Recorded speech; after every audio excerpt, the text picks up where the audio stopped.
Você tem dificuldade em ler a Bíblia? Então vem comigo. Eu sou Tatiele e no capítulo a capítulo a gente vai um passo de cada vez. Hoje nós leremos o livro de João, capítulo 3. Havia uma autoridade religiosa entre os judeus cujo nome era Nicodemos. Ele veio a Jesus à noite e disse: Mestre, todos nós sabemos que Deus enviou o Senhor para nos ensinar. Os seus milagres são uma prova suficiente disso. Jesus respondeu: Verdadeiramente digo-lhes isto: se alguém não nascer de novo, nunca poderá ver o reino de Deus. Nascer de novo? Exclamou Nicodemos. O que o Senhor quer dizer? Como pode um homem velho voltar ao ventre da mãe e nascer outra vez? Jesus respondeu: O que eu lhe estou dizendo é verdade. Se alguém não nascer da água e do Espírito, não pode entrar no reino de Deus. O que nasce da carne é carne, mas o que nasce do Espírito é Espírito. Portanto, não se admire da minha declaração de que é preciso nascer de novo.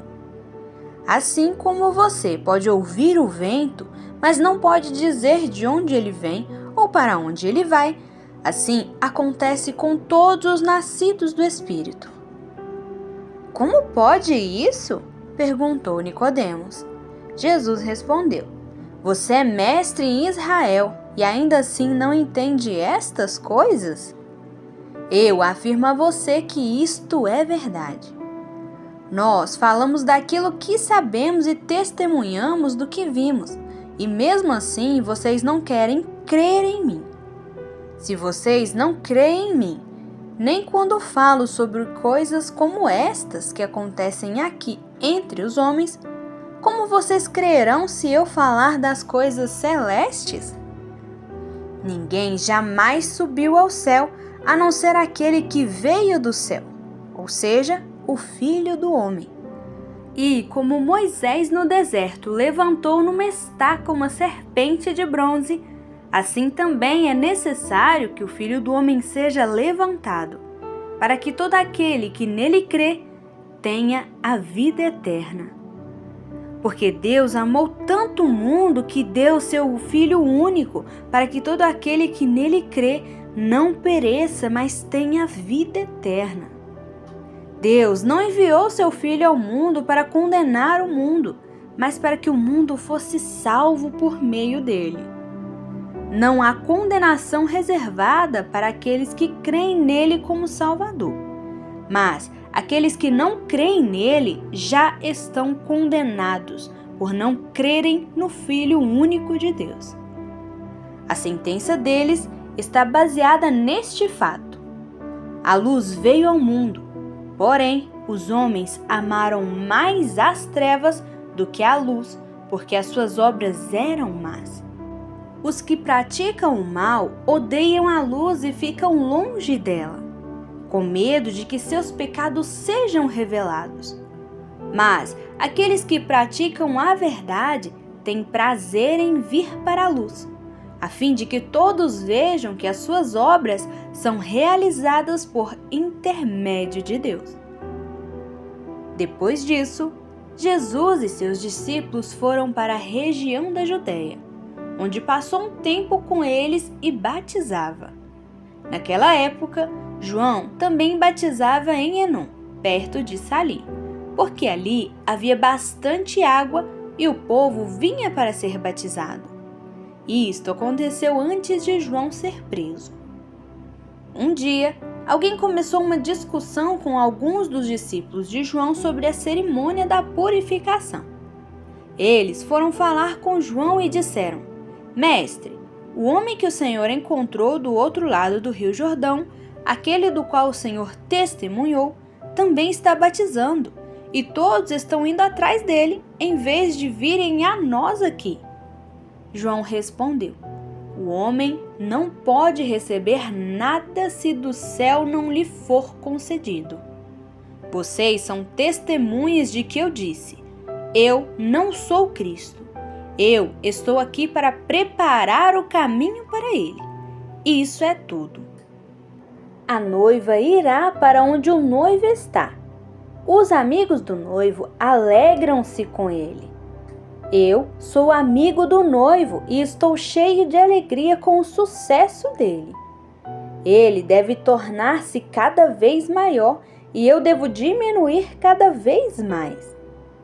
Aquele que veio do céu é maior do que qualquer outro. Aquele que é da terra pertence à terra e fala das coisas da terra. Aquele que vem dos céus é mais importante do que todos.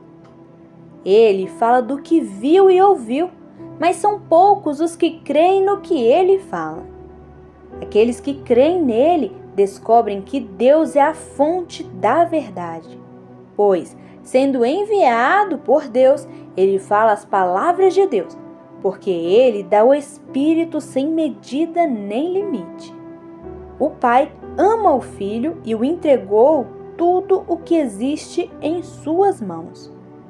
Quem crê no Filho tem a vida eterna, mas aquele que rejeita o Filho não verá a vida. Pelo contrário, a ira de Deus permanece sobre ele. João 3 coloca frente a frente dois extremos. De um lado, Jesus, o mestre galileu sem títulos formais.